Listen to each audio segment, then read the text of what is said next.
I wanted to say a quick thank you for all the love that you've given us, because your ongoing support helps us make psychology and mental health more accessible to everyone. So thanks again. Now, let's continue. Do you feel confident in yourself? Do you know what you're good at and what you're bad at?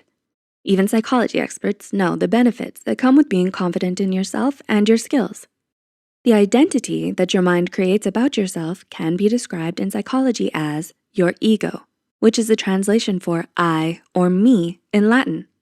Though having confidence in yourself and your skill set is great, but being overconfident causes a swollen ego, or having what's called a big head. A large ego can get in the way of your personal and business relationships. Are you worried you might have a large ego? Here are 6 signs that your ego is controlling your life. Number 1, you always have to be right. The ego is the identity that your mind creates about yourself, and it helps you to make decisions based on what you think is right or wrong. However, unhealthy egos only focus on self-interest and desire. This means you must be right about everything and tend to get enraged whenever someone says otherwise. This can be easily seen in conversations or discussions, and even when you're in the wrong, you prefer to cut the discussion off so as to not admit that you are in the wrong. If you're dealing with this kind of problem of ego in your life, then people might find it difficult to maintain a relationship with you. Number 2, you always want more. Do you struggle to feel satisfied with what you have? Do you keep wanting more and more things? It's normal to want to achieve success and have financial security, and to yearn for the things that you really want. But a way to separate this from always wanting more is to ask yourself this question. Do you ever think that too much is never enough? Say your neighbor just got a sports car, and then now you feel compelled to purchase a better sports car than theirs to show that you're better than them. Always wanting more will control your life in an unsustainable way because you struggle to accept what's going on in the here and now. Number 3, you only focus on yourself. If you have a large ego, you'll focus more on your needs and wants, even when it inconveniences others. This is because you naturally find yourself more interesting and important than other people. You might also resort to manipulative behavior in order to get what you want. A common example of this is when you're deciding on where to have lunch with your friends.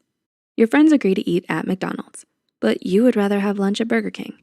To get your friends on your side, you start saying terrible things about McDonald's to try and manipulate them into going to Burger King, even though everyone else was against your choice for lunch.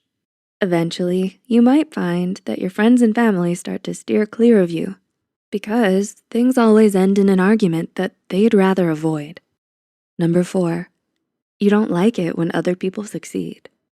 Are you constantly comparing yourself to others? Do you feel incredibly self-important?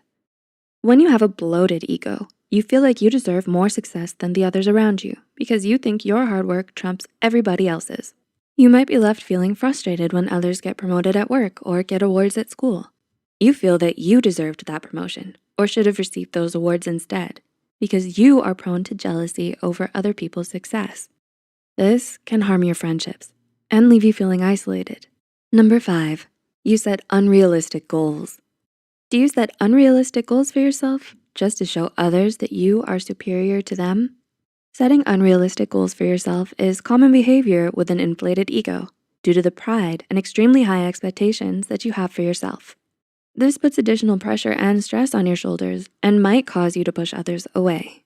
For example, imagine you've set a goal of getting full marks on every single course in university to prove that you are smarter than everyone else in your classes. Say you are studying alone, and then your dorm mates are being loud next door, talking and playing music. You angrily march over there and yell at them for being disruptive before going back to your studies. Holding on to the belief that you're better than others will take a huge mental and physical toll on you. You are constantly afraid of someone being better than you and live in fear of the day that others will see you fail to achieve your unrealistic goals. Number 6, you lack empathy. According to Power of Positivity, if you suffer from an overly large ego, you can also be described as a narcissist. You might lack the ability to understand others' feelings and where they're coming from, and are solely focused on your own self-interest. Examples of this type of narcissistic behavior are evident when you say things like, they deserve it because they didn't do anything to stop it, whenever something bad happens to someone else. Of course, not every person with a big head is a narcissist. If you wanna learn more about narcissists, check out the link in the description. Did you recognize any of these signs of having a large ego in yourself? Having a large ego is different than simply being confident in your abilities. It's important to note the difference between being egotistical and being confident, as well as the difference between always focusing on self-interest and self-care. Please like and share this video if it helped you and you think it could help someone else too.